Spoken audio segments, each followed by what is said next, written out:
सुप्रभात विद्यार्थियों।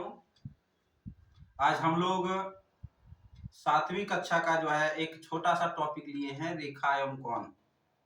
इससे संबंधित महत्वपूर्ण जानकारियां जो है हम लोग आज लेंगे, जो कि भविष्य में हम लोगों को आगे काम में आने वाला है। तो सबसे पहले चलते हैं रेखा की तरफ। रेखा किसे कहते हैं? रेखा समझिए ऐसी आकृति होती है जिसकी लंबाई तो होती है परंतु चौड़ाई और मोटाई न ही होती है। यानी ये हम लोग अगर इसे समझें तो इसमें लेंथ तो है, लंबाई तो है, परंतु चौड़ाई और मोटाई बिल्कुल भी नहीं है। और इसकी खासियत क्या है? रेखा दोनों तरफ अनंत तक बढ़ाया जाता है। हम लोग इसे ना ही श्यामपट्ट में दर्शा सकते हैं, ना ही कॉपी में दर्शा सकते हैं, यानी कहीं भी इसे हम लोग छाप नहीं सकते हैं। रेखा के बाद अगर हम लोग देखें तो रेखा का एक खंड, नाम से ही पता चलता है स्पष्ट, रेखा खंड। रेखा का एक खंड अर्थात अगर एक रेखा लेते हैं, उसका एक छोटा सा पार्ट को हम लोग अगर लेते हैं तो वह रेखा खंड कहलाएगा। ये AB था, एक रेखा था। AB को अगर हम लोग दर्शाना चाहें तो इस प्रकार से दर्शाएंगे। यहीं अगर इसका एक छोटा सा टुकड़ा लेते हैं PQ, तो इसे हम लोग रेखा खंड कहेंगे और इसे हम लोग इस प्रकार सूचित करेंगे, रेखा खंड PQ। अब आगे बढ़ते हैं और किरण समझते हैं किसे कहते हैं। सब संबंधित एक दूसरे से जुड़ा हुआ है। इसमें दोनों तरफ अंत जो है अनंत तक बढ़ाया जा सकता था रेखा में, परंतु किरण जो है वह एक ही तरफ अनंत तक बढ़ता है। अर्थात यदि एक रेखा में एक अंत बिंदु हो तो उसे किरण कहेंगे। कैसे हम लोग बोलेंगे? यदि किसी रेखा में या किसी रेखा का एक अंत बिंदु हो तो वह जो है किरण कहलाता है। अगर हम लोग इसे AB नाम दें तो इसे हम लोग ऐसे सूचित करेंगे, किरण AB। आगे बढ़ते हैं, कोण समझते हैं। कोण क्या है? तो कहता है यदि किसी एक बिंदु से दो किरण या इससे अधिक भी किरण निकल सकते हैं, यदि एक अंत बिंदु से दो किरण निकलती हो, जो इसके बीच का ये जो पार्ट है यह कोण कहलाता है।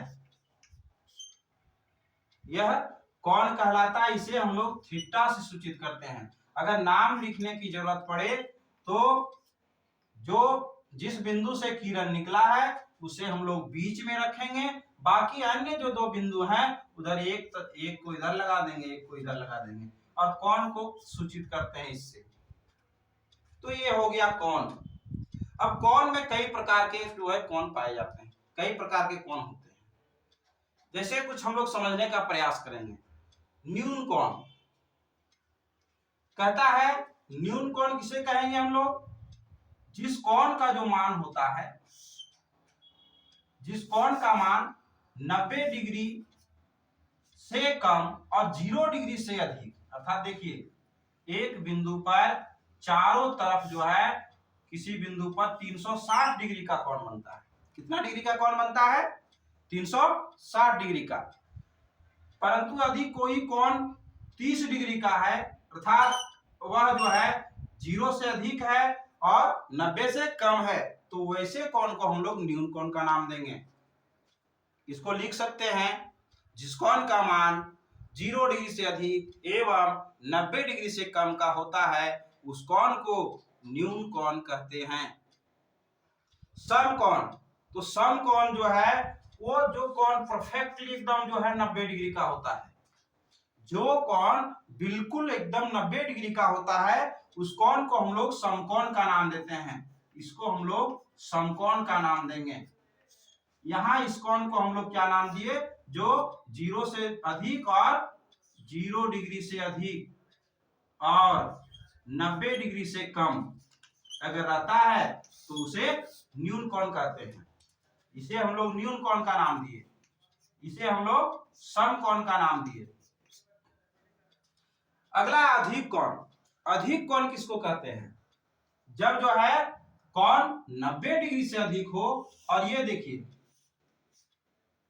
आप लोग जान सकते हैं टोटल 360 डिग्री का होता है, तो यहां से इधर जो है, इधर 90 डिग्री था तो 90 से ज्यों ही ऊपर बढ़ेंगे, और ये देखिए 180 का लाइन है, इससे कम और इससे अधिक, ये जो बीच का जो कोण, कोई भी कोण बनता है, यानी 90 डिग्री से अधिक और 180 डिग्री से कम वाले जितने भी कोण हैं वह अधिक कोण कहलाते हैं। आगे जो है हम लोग ऋजु कोण को पढ़ेंगे। ऋजु कोण किसको कहते हैं?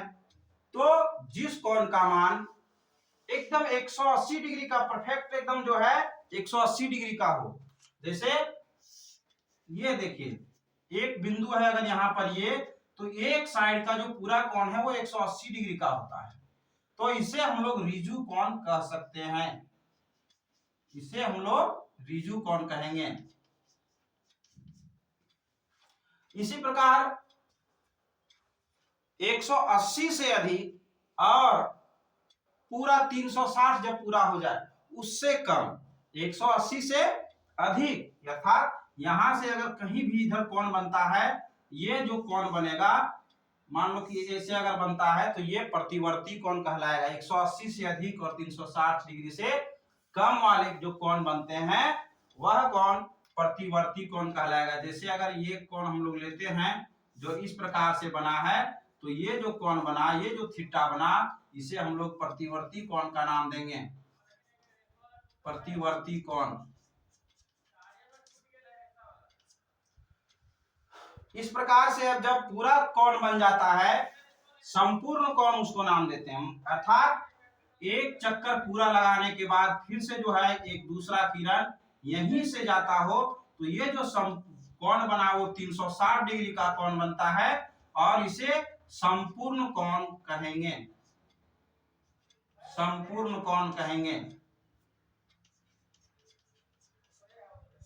अब कोण में थोड़ा सा और छूटा हुआ है, ज्यादा नहीं।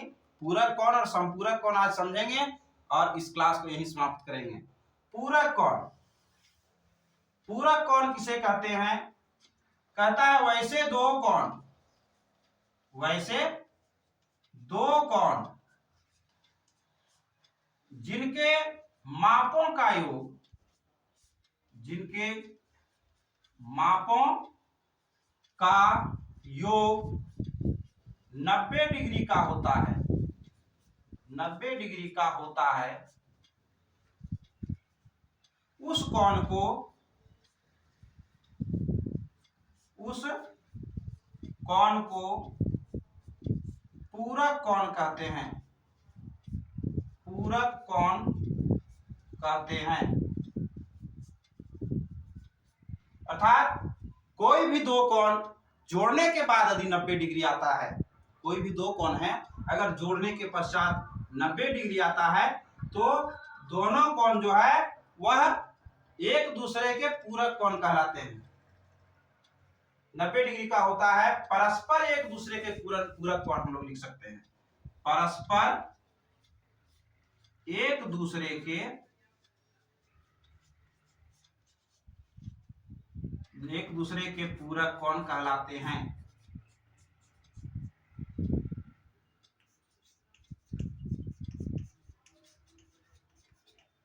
अर्थात 30 डिग्री का जो पूरक कोण कहलाया वो 60 कहलाया, और 60 का पूरक कोण कहलाएगा 30। एक दूसरे का परस्पर, ये दोनों एक दूसरे पर आश्रित होते हैं। अगर हम ले 40 डिग्री तो उसका पूरक कोण 50 हो जाएगा, और 50 में तो उसका 40 हो जाएगा। इसी प्रकार जब संपूरक कोण की बात आती है, तो संपूरक कोण हम लोग किसको कहते हैं? वैसे दो कोण, वैसे दो कोण जिनके मापों का योग 180 डिग्री का होता है। कितना डिग्री का? 180 डिग्री का होता है, तो वे परस्पर एक दूसरे के संपूरक कोण कहलाते हैं। अर्थात यदि हम लोग एक कोण 110 डिग्री का लेते हैं और एक कोण 70 डिग्री का लेते हैं, तो 110 डिग्री का जो पूरक कोण कहलाएगा वो 70 डिग्री कहलाएगा, और जो 70 डिग्री का पूरक कोण कहलाएगा वो 110 डिग्री कहलाएगा। धन्यवाद। आगे की कक्षा में हम लोग जो है ज्यामिति से संबंधित और भी प्रश्न पढ़ेंगे, और ये जो है वो बहुत महत्वपूर्ण जानकारियां हैं। इससे संबंधित जो क्लास 8 में, 9 में, 10 में हम लोग जब ये जानकारी रहेगी, ज्यामिति पढ़ने में आसानी होती है। धन्यवाद।